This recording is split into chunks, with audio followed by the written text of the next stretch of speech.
Topic green house effect. अब ये green house effect क्या है पता है?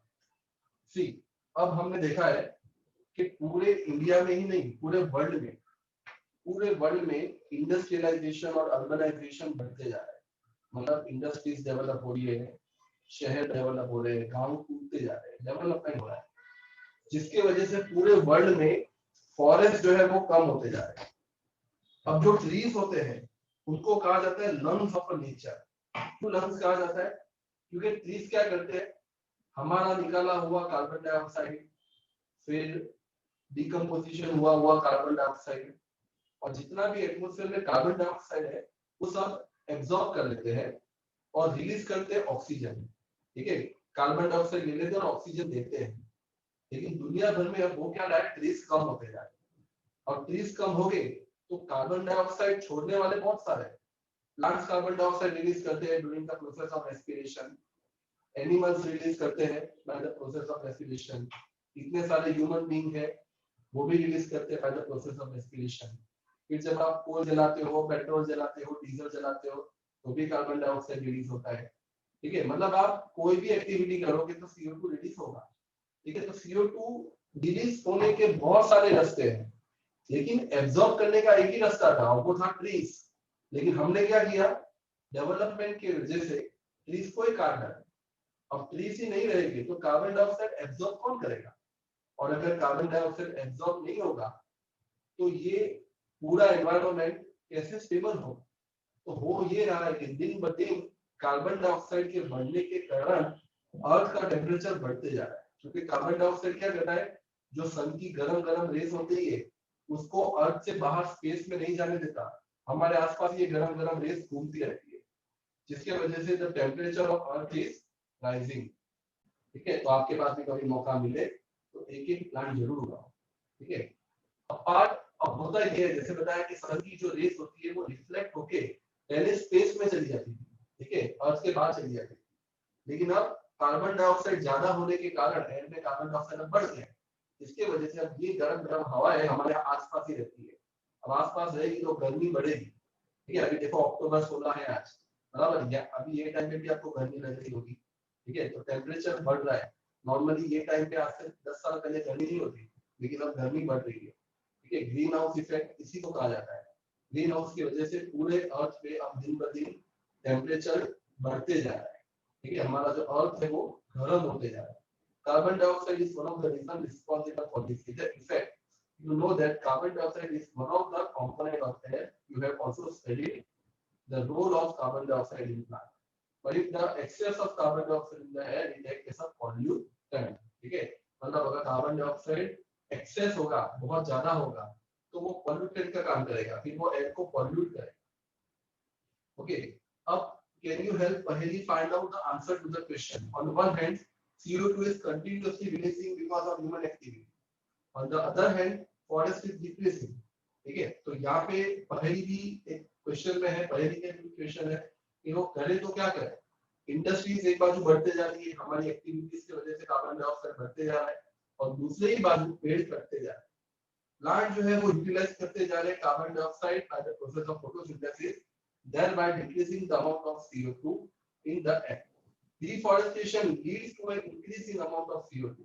Deforestation की वजह से क्या हो रहा है कि कार्बन डाइऑक्साइड जो है वो बढ़ते जा रहा है। कार्बन डाइऑक्साइड मैंने आपको जैसे बताया, ये हमारे एनवायरनमेंट को गर्म कर देगा, एटमॉस्फेयर को गर्म कर देगा। अब एटमॉस्फेयर को गर्म करेगा तो अर्थ का जो नॉर्थ पोल और साउथ पोल जो आइस से कवर है वो पिघलने लगेगा। पहले ही 71% of the earth is covered by water, और अगर नॉर्थ पोल और साउथ पोल की बर्फ भी पिघलने लगे तो 71% से बढ़ते बढ़ते 75-80% भी हो सकता है। फिर जमीन बचेगी नहीं रहने के लिए। ठीक है, ऑलरेडी पॉपुलेशन बढ़ती जा रही है तो लैंड बढ़ने की जगह पे कम हो जाएगा। मतलब ये कि अगर हम आज नहीं समझेंगे तो आने वाले टाइम पे पूरे अर्थ पे पानी फैल जाएगा। तो इसीलिए हमारे लिए बहुत जरूरी है कि हम सब लोग एनवायरनमेंट के बारे में सोचें। हमारे लेवल में भी अगर आप फ्लैट में रहते हो, घर में रहते हो, बंगलों में रहते हो, तो बहुत ज्यादा एक पेड़ उगाओ। मैं तो यही बोलता हूँ, हर एक स्टूडेंट को, हर एक फैमिली मेंबर को साल में एक बार पेड़ उगाना चाहिए। अभी जैसे नवरात्रि कल से स्टार्ट हो रही है, पूरे सोसाइटी वाले मिलकर नवरात्रि सेलिब्रेट करेंगे। अभी कोरोना है तो उसका इम्पैक्ट थोड़ा कम होगा, ठीक है, लेकिन सब लोग मिलकर जैसे त्योहार सेलिब्रेट करते हैं वैसे वन महोत्सव का भी एक त्योहार आता है जो जुलाई महीने में आता है, वो भी सबको करना चाहिए।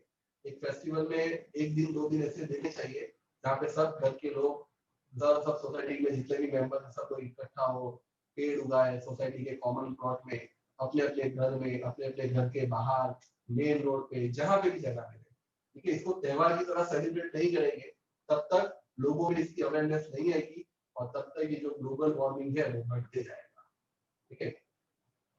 सो आज जो कार्बन डाइऑक्साइड गैस है उसको कहा जाता है ग्रीन हाउस गैस। किसी भी तरह से हमारी ये कोशिश होनी चाहिए कि कार्बन डाइऑक्साइड गैस कम हो, और कार्बन डाइऑक्साइड गैस कम करने के लिए ये कोशिश होनी चाहिए कि प्लांट्स ज्यादा से ज्यादा हो।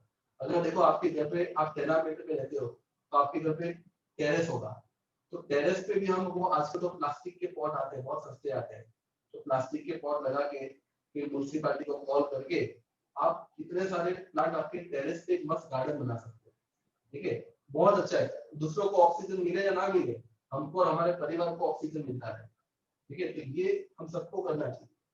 Global warming has become a major concern. Many countries have reached an agreement to reduce the emission of greenhouse. ठीक है, दुनिया भर में एग्रीमेंट चल रहे हैं, एग्रीमेंट एक दूसरे को समझा रहे हैं, ठीक है, और एक दूसरे की बातों को एक एग्रीमेंट के फॉर्म में कन्वर्ट कर रहे हैं, और यही कोशिश कर रहे हैं कि दुनिया में ऐसे कानून बने, ऐसे कायदे बने जहाँ पे कार्बन डाइऑक्साइड लेवल बढ़ता जाए, कम होता जाए। Bozo is surprised to hear that an increase in the earth temperature by even a 0.1 degree Celsius can have such a serious effect, ठीक है।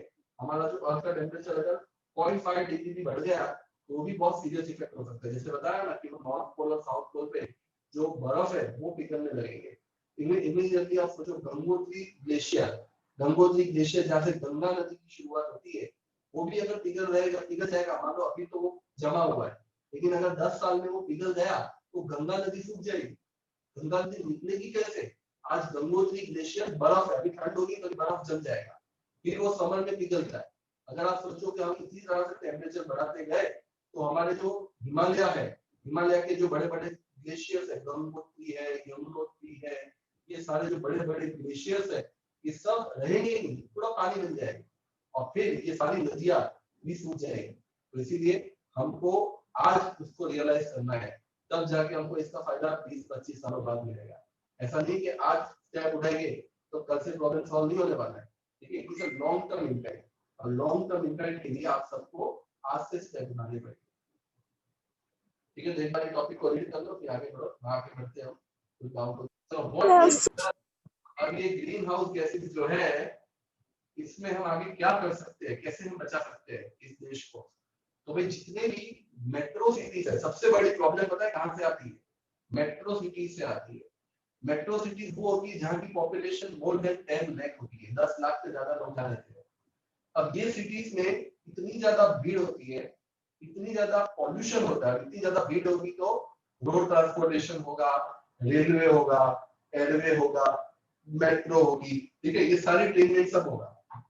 अब बिकॉज ऑफ दिस रीजन वहां पे सबसे ज्यादा प्रॉब्लम आती है ग्लोबल वार्मिंग की, ठीक है। वहां पे आप जैसे दिल्ली का एग्जांपल ले लो, बॉम्बे का ले लो, बेंगलोर का ले लो, अभी अहमदाबाद का भी ले लो। ये सब ऐसे स्टेट्स है, ऐसी सिटीज है सॉरी, जहाँ की पॉपुलेशन मोर देन 10 लाख है, ये मेट्रो सिटीज है। अब इन मेट्रो सिटीज में ये सबसे बड़ी प्रॉब्लम उभर के आएगी, ठीक है। तो there are many success stories in our fight against air pollution. Example of 2 year ago Delhi was one of the most polluted city, ठीक है, सबसे ज्यादा पॉल्यूटेड सिटी दिल्ली की, ऐसा ये लोग लिख रहे हैं, लेकिन मैं तो अभी भी यही मानता हूँ कि दिल्ली आज भी पॉल्यूटेड ही है। भले ये लोग बोल रहे हैं कि पॉल्यूशन कम हुआ है, लेकिन मुझे नहीं लगता है, उनको लगता है दिल्ली में पॉल्यूशन कम हुआ है। न्यूज़ आप पढ़ते हो तो आपको पता नो सर, ठीक है, दिल्ली में तो अभी भी पॉल्यूशन है। अभी आप देखना अच्छे अच्छे टाइम पे ये चैप्टर हम पढ़ रहे हैं, अभी आप 1 महीने के बाद देखना, दिवाली के टाइम देखना, न्यूज़ सुनते रहना, आपको पता चल जाएगा। सब लोग दिल्ली की बात करेंगे कि दिल्ली में पॉल्यूशन है, दिल्ली में एयर इतनी गंदी हो गई है, इतनी हार्मफुल है, ये सारी चीजें दिल्ली के बारे में बताएं। तो बहुत जरूरी है कि हम ये मेट्रो सिटीज का कुछ करें। इसीलिए गवर्नमेंट ने क्या किया है कि जितनी भी मेट्रो सिटीज है, बॉम्बे में, दिल्ली में, अहमदाबाद में भी, ये सब जगह पे जितना भी पब्लिक ट्रांसपोर्टेशन है, पब्लिक ट्रांसपोर्टेशन का मतलब होता है टैक्सी, बस, ठीक है, ऐसी ये सारी जो बसेस है उनको कंपलसरी सीएनजी कन्वर्ट कर दिया। ऑटो रिक्शा जो भी पब्लिक ट्रांसपोर्टेशन होता है उनको सीएनजी में कन्वर्ट किया है।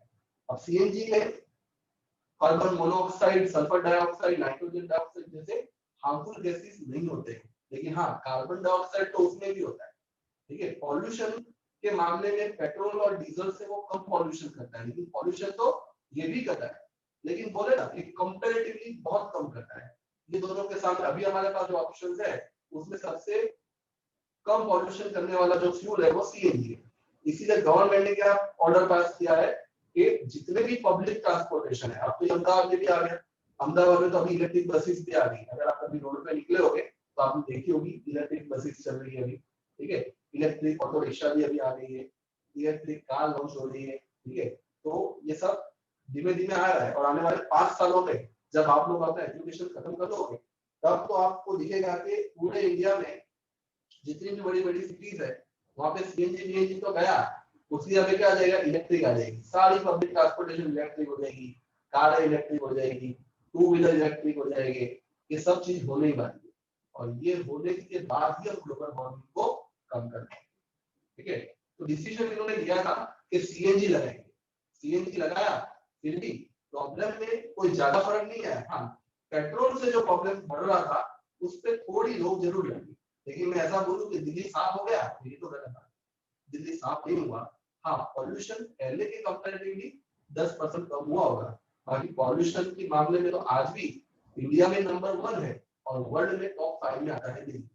ठीक है, you might have known to some other example from your area regarding reduction of air pollution, share with your friend। तो आपने देखा होगा कि भाई पॉल्यूशन कहाँ पे कम हुआ है, तो भाई मुझे तो लगता नहीं है कि कहाँ पे पॉल्यूशन अभी कम हुआ हो। अहमदाबाद में भी अभी आप देख रहे होगे थोड़ा लॉकडाउन की वजह से थोड़ा सा फर्क पड़ा है, लेकिन इतना ज्यादा नहीं कि हम बोल सकते कि अहमदाबाद में पॉल्यूशन खत्म हो गया है या बहुत कम हो गया है, ऐसा नहीं होगा। ठीक है, the quality of air at various locations is monitored regularly by the government and other agencies। आपने खुद ने भी देखा होगा कि कई 4 रस्ते के ऊपर एक बड़ा सा एलईडी बोर्ड लगाया हुआ है, देखा आपने? जैसे मैं आपको बताऊं, मीराट में 4 रस्ते पे लगाया हुआ है और मैंगो सर्कल पे लगाया हुआ है अपने एरिया में, देखा है तुमने ऐसा एलईडी बोर्ड?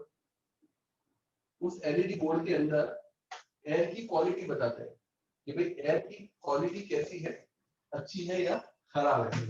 ठीक है, ये एयर की क्वालिटी गुड है, सेटिस्फैक्टरी है या पुअर है। मैं कभी भी निकला हूँ तो मैंने तो वहां पे एयर की क्वालिटी वालों में कैसी सुनी है, सेटिस्फैक्टरी सुनी है, सेटिस्फैक्टरी।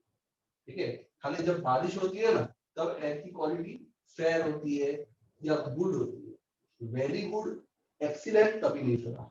ठीक है, और अभी ठंड आने वाली है, ठंड के टाइम पे तो एयर की क्वालिटी पुअर हो जाएगी, क्योंकि ठंड में क्या होता है कि जो वाटर ड्रॉपलेट्स होते हैं वो पॉल्यूशन की वजह से ऊपर राइज नहीं कर पाते, तो पूरा धुम्मस होता है, फॉग होता है, जिसकी वजह से विजिबिलिटी भी लो हो जाती है। सुबह सुबह तो दिखता नहीं, 8 बजे 9 बजे उठोगे तो वो दिखेगा नहीं, और दिल्ली में तो काला काला वेदर नहीं दिखता दोपहर, तो पॉल्यूशन इतना हाई होता है उस टाइम पे कि फॉग की वजह से वहां पे विजिबिलिटी लो हो जाती है।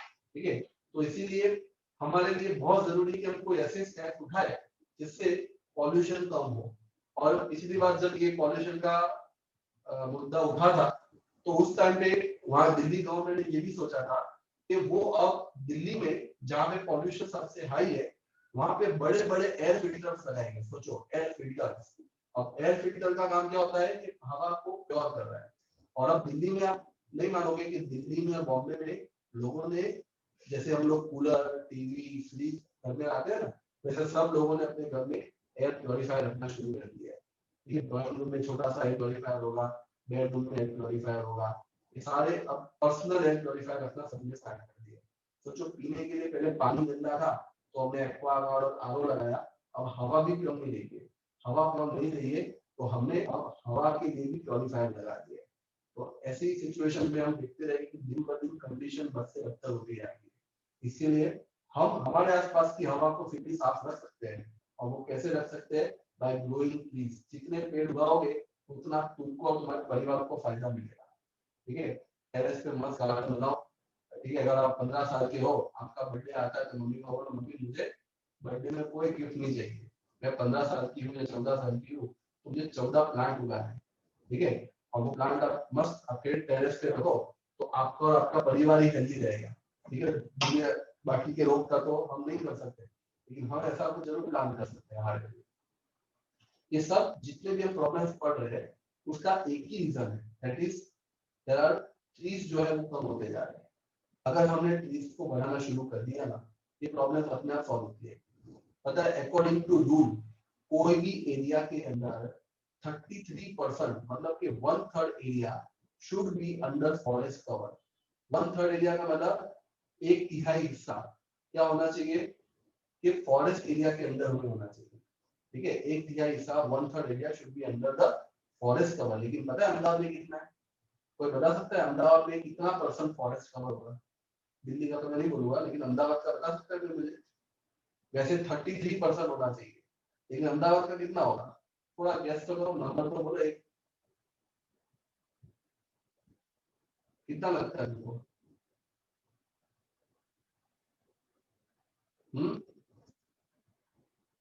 रिप्लाई तो करो। केतन पटेल जो कितना लग रहा है, कितना होगा? कोई भी नंबर बोल दे। स्टैंडर्ड 33 होना चाहिए, तेरे हिसाब से कितना होगा? 25%। 25%। ओके निशिता, तेरे हिसाब से कितना होगा? Nishita, Aachi, yes sir. कितना % होना चाहिए बेटा आपके हिसाब से? पर क्या है सर?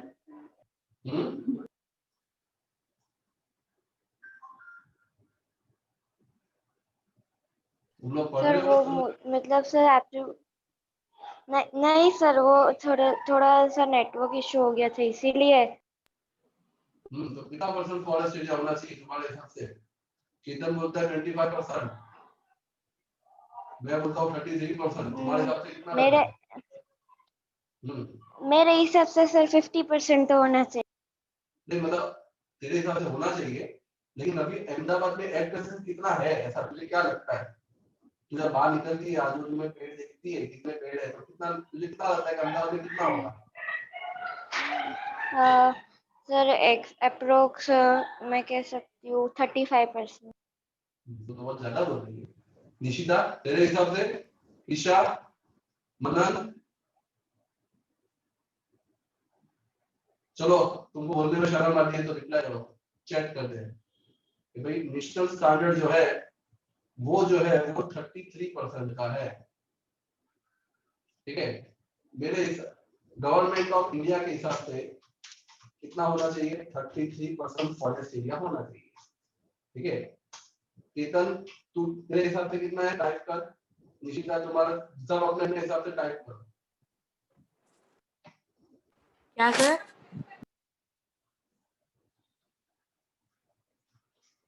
सब लोग टाइप करो कितना होना चाहिए।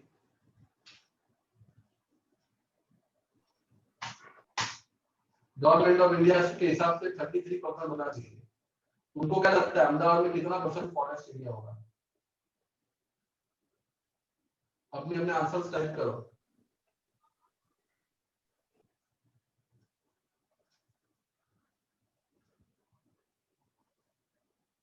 एक आंसर आया, बाकी का फिर मैं बाकी को रिमूव कर देता हूँ, खाली एक बच्चा ही पढ़ रहा है तो एक पे पढ़ाता हूँ। बाकी लोग Yukti 20%, yes, Aanchi 35, Nishita 30 to 40, Isha 26 to 33, 20 to 29, महर्षि। तो आपको पता है मैं आंसर अब टाइप कर रहा हूँ कि अहमदाबाद का फॉरेस्ट कवर कितना है, पता है? Ahmedabad forest cover is only how much पता है? is only 4%। कितना है? 4%। 4%। ठीक है, तुम लोग तो सोच रहे थे 25%, 30%, 40%, लेकिन निकला कितना? 4%। अब 4% रहेगा तो अहमदाबाद गर्म रहेगा कि ठंडा रहेगा? सर गरम। गरम। अहमदाबाद तो गर्म ही रहेगा, और गर्म है 2016 में मुझे याद है कि हमने 51 डिग्री को टच किया था। 2016 मई महीना में अहमदाबाद का टेम्परेचर 51 डिग्री हो गया था। अभी तो हम लोग 46 47 तक तो देख ही रहे थे, लेकिन 51 डिग्री पहुंच गया था। ओके, तो ये बहुत गलत बात है। अगर ये फॉरेस्ट कवर कम होता रहा तो यही होगा, टेम्परेचर बढ़ेगा, पॉल्यूशन बढ़ेगा, बारिश कम हो जाएगी, ये सब बढ़ता जाएगा। इसीलिए बहुत जरूरी है कि हम सब लोग ट्रीज प्लांट करें। ये देखो, ये सब बच्चे देखो तुम्हारी तरह ही अपने अपने गार्डन में जाके ट्रीज प्लांट कर रहे हैं। तुम लोग भी अगर 7th में थे आउजा में तो आप लोग ने भी किया होगा शायद। यस सर, ठीक है, यस सर, गए थे। प्लांटेशन हम कहीं पे भी कर सकते हैं, जरूरी नहीं है हमारे घर में जगह नहीं है तो आपको लगता है कि सामने एक ग्राउंड है तो वहां पे भी जाके कर सकते हो।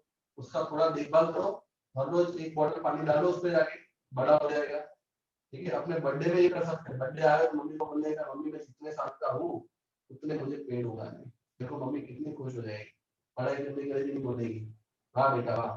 ठीक है, तो small contribution on our part can make a huge difference. हमको लगता है कि मेरे एक से क्या होगा, लेकिन एक से ही बहुत कुछ होगा। अगर आप सोचोगे कि मेरे एक से क्या होगा तो कुछ नहीं होगा, ठीक है, लेकिन इसको जन आंदोलन बनाना पड़ेगा, इसको एक रिवॉल्यूशन बनाना पड़ेगा। और रिवॉल्यूशन तभी होगा जब हम सब लोग मिलकर इसके बारे में काम करेंगे। ठीक है, जैसे मैंने बताया कि नवरात्रि में लोग 12-12 घंटे गरबा करते हैं, शाम को 12-12 मतलब 6-6 घंटा गरबा है। ठीक है, लेकिन अगर 1 घंटा भी हम सब लोग पूरे साल में प्लांट करें तो कितने हम हमारे आसपास के एरिया को पॉल्यूशन फ्री और ठंडा कर सकते हैं। Do you know about Van Mahotsav when lakhs of trees are planted in July every year? जुलाई महीने में वन महोत्सव होता है, पूरा एक त्योहार होता है। पूरे इंडिया में बारिश होती है तो सब लोगों को पेड़ उगाने चाहिए। तो 1 लाख लाखों पेड़ उगाए जाते हैं। अहमदाबाद में 1 लाख का प्लांट तो ये बंदे उगाता है। आरजे ध्वनि का नाम सुना है तुमने? रेडियो मिर्ची 98.3 FM। Yes sir. Yes sir. RJ ध्वनि ने 2020 में, इस साल कोरोना में 1,50,000 पेड़ खाली अहमदाबाद में उगाए। ठीक है, 1,50,000, 1.5 लाख पेड़ उगाए अहमदाबाद में। तो ये करना ही पड़ेगा। अब आरजे ध्वनि सर गवर्नमेंट ने या फिर गवर्नमेंट अहमदाबाद म्युनिसिपल कॉर्पोरेशन ने रेडियो मिर्ची के साथ टाई अप किया। ठीक है, रेडियो आरजे ध्वनि का जो इंस्टाग्राम पेज है उस पेज पे और उनका जो व्हाट्सएप नंबर है उस पे आपको एक मैसेज भेजना है कि मुझे 4 पेज चाहिए, मुझे 5 पेज चाहिए।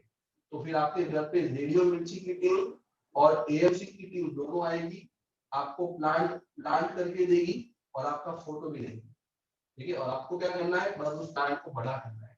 आपका कोई भी खर्चा नहीं है, सारा खर्चा म्युनिसिपैलिटी करती है। और मैंने आपको लास्ट टाइम भी बताया था, एक ऐप है, मोबाइल ऐप है, एएमसी सेवा, अहमदाबाद म्युनिसिपल कॉर्पोरेशन सेवा। जब आप उस ऐप को लॉग इन यस सर। करोगे तो उसके अंदर ट्री प्लांटेशन का एक ऑप्शन आता है। जैसे आप उस पर क्लिक करोगे, आपको जो जो प्लांट चाहिए आप सिलेक्ट करो, आपके घर पे म्युनिसिपैलिटी वाले आके आपको देके जाएंगे फ्री में, कोई चार्ज नहीं लेंगे। ठीक है, तो इन शॉर्ट हर साल, ये तो यहाँ पे बोला है कि भाई पूरे इंडिया में, लेकिन 1.5 लाख तो इस बार आरजे ध्वनि ने प्लांट किया था। ठीक है, तो ऐसे प्लांट, ऐसे अगर हम सब लोग करने लगेंगे तो सोचो अहमदाबाद में जो 4% है वो सही में तुम लोग जो सोचा था, तुम लोग तो मतलब छोटे बच्चे हो। ठीक है, तुमने दुनियादारी ज्यादा देखी नहीं है, तुमको तो यही लगता था कि अहमदाबाद में भी 20-25% होंगे, लेकिन रियलिटी क्या निकली, 4%। ठीक है, तो मतलब ये कि अगर हम लोग ऐसा सोचेंगे और ऐसा करेंगे तो हम लोग 25% 30% तक पहुंच जाएंगे। ठीक है, टाइम लगेगा, ऐसा नहीं कि एक साल में हम 1.5 लाख प्लांट उगा देंगे तो हम बढ़ जाएंगे, नहीं, हमको करोड़ों प्लांट उगाने, तब जाके हमको 25-30 प्लांट पे पहुंच पाएंगे। सर इंडिया का 1-1% भी प्लांट हो गया तो बहुत सारे प्लांट हो जाएंगे ना। 130 करोड़ प्लांट उग सकते हैं अगर एक एक इंसान उगाए तो। लेकिन यहाँ पे जितने उगते नहीं है उससे ज्यादा तो कट जाते हैं। रोड बनाना है, ब्रिज बनाना है, डैम बनाना है, ठीक है, एक जमीन पे प्रॉपर्टी बनानी है, इंडस्ट्री बनानी है, जितने बनते नहीं, जितने उगते नहीं होते ज्यादा कट जाते हैं। आप सोचो, आप अगर आप निकोल में रहते हो तो निकोल कितना आगे निकल गया, रिंग रोड के पास लोग अब उसे उस तरफ लोग रहने चले गए। ठीक है, और अब धीमे धीमे बढ़ते जा रहा है, बढ़ते जा रहा है, ये होते ही जा रहा है। कहने का मतलब ये कि ग्लोबल वार्मिंग ऐसे ही है, दिन ब दिन तक डिस्ट्रॉय होते जा रहा है। जितने पेड़ हम उगाते नहीं है उससे डबल तो काट देते हैं। ठीक है, yes sir. Yes sir. Water pollution एक बार रीड कर लो, फिर हम आगे बढ़ते हैं वाटर पॉल्यूशन पे। अब वाटर पॉल्यूशन, ये भी हम लोग बहुत कर रहे हैं। वाटर का पॉल्यूशन दिन पर दिन बढ़ते जा रहा है। हम लोग क्या करते हैं भाई, अभी जैसे गणेश चतुर्थी आया था, ठीक है, इस बार तो चलो लॉकडाउन था, लेकिन हर साल क्या करते हैं, हर साल मस्त गणेश जी की मूर्ति लेके आते हैं, उस मूर्ति की इतनी सेवा करते हैं कि मान लो सही में घर में भगवान आ गए, ठीक है, भगवान ही आ गए वो, लेकिन ऐसा लगता है कि सही में आ गए, मूर्ति नहीं भगवान आ गए। पूरे 7 दिन 8 दिन 10 दिन अपनी अपनी श्रद्धा से लोग गणेश जी को घर पे रखते हैं, दो बार आरती गाते हैं, दो बार उनके कपड़े चेंज करते हैं, ठीक है, इतनी श्रद्धा से करते हैं। लेकिन विसर्जन के दिन क्या होता है, पानी में पधरा देते हैं। पानी में पधरा- पधरा देते हैं पानी सर। में वाटर पॉल्यूशन होता है। अच्छा, पानी में पधरा देते हैं, लेकिन आपने ये सोचा है कि जब आप गणेश जी को आप विसर्जन करते हो, पानी में पधरा के आप तो घर पे आ गए, लेकिन उस मूर्ति का क्या हुआ, अगले दिन क्या होगा उस मूर्ति का? सर वो लोग वापस ले वो लेते हैं अंदर। किसी पानी के पर मिलेगी। उसी मूर्ति की अगले दिन गर्दन कटी हुई होती है, हाथ टूटा हुआ होता है, पैर टूटा हुआ होता है, 4-5 टुकड़े हो चुके होते हैं। अब आपने 10 दिन भगवान की पूजा की और 11वें दिन जाके क्या किया, भगवान को पूरी तरह से बर्बाद कर दिया, डिस्ट्रॉय कर दिया। इससे तो आपको पुण्य तो ठीक है, पाप मिलेगा। और कितने लोग क्या करते हैं, गवर्नमेंट ने बैन लगा दिया है कि आप मूर्ति का विसर्जन नहीं कर सकते नदी में, तो क्या करते हैं, ब्रिज के ऊपर जाते हैं और ब्रिज के ऊपर से ऐसे मतलब फेंक देते हैं। अब आपको अगर भगवान को फेंकना ही था तो आप घर पे क्यों इतनी पूजा की, ठीक है। तो हम लोग क्या करते हैं कि ये गणेश जी की बात नहीं है, उसके पहले दशा माँ का भी उपवास आता है, उसमें भी लोग दशा माँ की मूर्ति लाते हैं और फिर विसर्जन में यही करते हैं। उसके अलावा हमारे घर में जितनी भी मूर्ति खंडित हो जाती है, टूट जाती है, हम क्या करते हैं, उसको घर के कोने में रख देंगे, कि जब हमारा वारा निकलेगा साबरमती के ऊपर से जाने का तो उसको पधरा देंगे। फिर कई बार घर पे हवन होता है, ठीक है, कई बार घर में हवन होता है या पुरानी भगवान की फोटो होती है, ये सब चीजें हम एक बोरे में बांध देते रख देते हैं। जिस दिन हमारा साबरमती के ऊपर से जाने का निकला, सैटेलाइट बाजू जाना है, वस्त्रापुर जाना है, कहीं पे जाना है, तो गणेश जी का मतलब वो सारी चीजों को नदी में पधरा देते। अब नदी में पधरा तो दिया, लेकिन हुआ क्या, नदी क्या हो गई, पॉल्यूट हो गई। आपको पता है नदी के अंदर कितने सारे फिश रहते हैं, कितने सारे दूसरे क्रिएचर रहते हैं।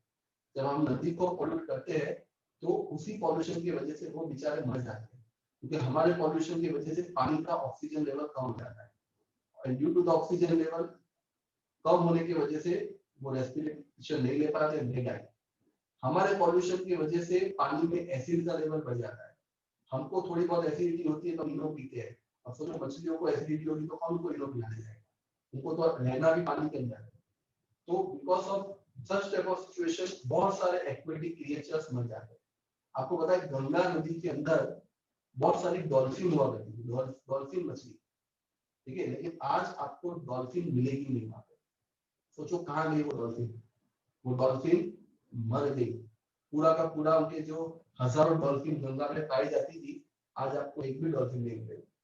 ये सारी डॉल्फिन हमने मार दी, हमारी एक्टिविटी से। हमने गंगा को इतना पॉल्यूट किया कि अब वहां पे क्रिएचर्स नहीं रहते। पिछले साल मैं हरिद्वार गया था, हरिद्वार में जब मैं गंगा आरती में बैठा था तब मैंने देखा कि लोग अपने पूर्वजों का विसर्जन, वो अस्थियों का विसर्जन करने आते हैं, ठीक है। जैसे यहाँ पे गुजरात में लोग चाणोद जाते हैं, ऐसे हरिद्वार में लोग जाते हैं और वहां पे विसर्जन करते हैं, अस्थियों का विसर्जन करते हैं।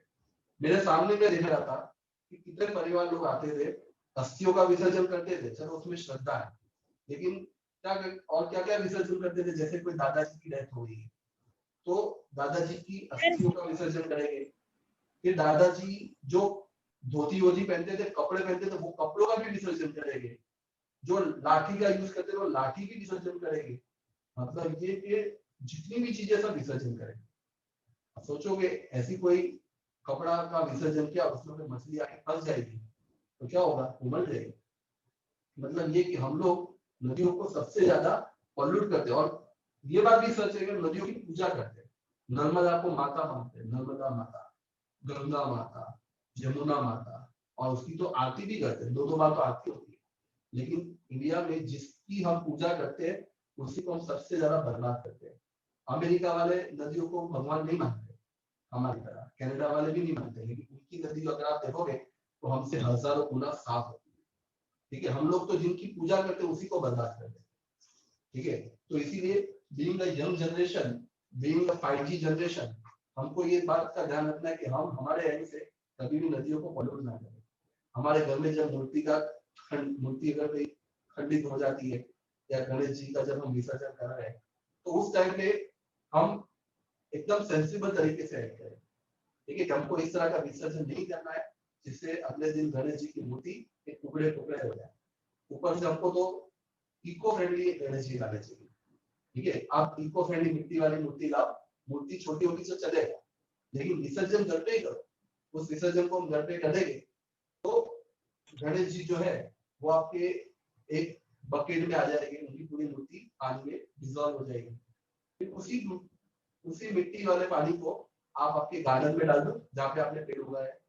ठीक है, तो गणेश जी आपके घर में रहेंगे। ठीक है, हम लोग तो क्या करते हैं, नदी में फेंक के आ जाते हैं। फेंक, मैं ऐसा ही बोलूंगा, विसर्जन नहीं, मैं तो क्या बोलता हूँ, फेंक के आ जाते हैं। और अभी आपको पता है म्युनिसिपैलिटी वाले ने पॉन्ड बनाया है, पता है पॉन्ड बनाया है। उस पॉन्ड में अगर आप जाओ, यस सर। आपको बोला जाए ना कि जाओ उस पॉन्ड में डुबकी मार, तो एक स्विमिंग करके आता हूँ, आप अंदर जाओगे नहीं, इतना गंदा पानी होता है पॉन्ड का। और उस गंदे पानी में आप गणेश जी को एक डुबकी मारा के साइड में रख के आ जाते हैं। तो उससे अच्छा है भाई ऐसा मत करो, अपने घर में विसर्जन करो। उसके बाद जो पानी बचता है उसको गार्डन में डाल दो, बस गणेश जी पेड़ बन के आपको आशीर्वाद देते रहेंगे, पूरे साल आशीर्वाद देते रहेंगे। अगले साल फिर से ऐसा करो, फिर से आशीर्वाद मिलता रहेगा।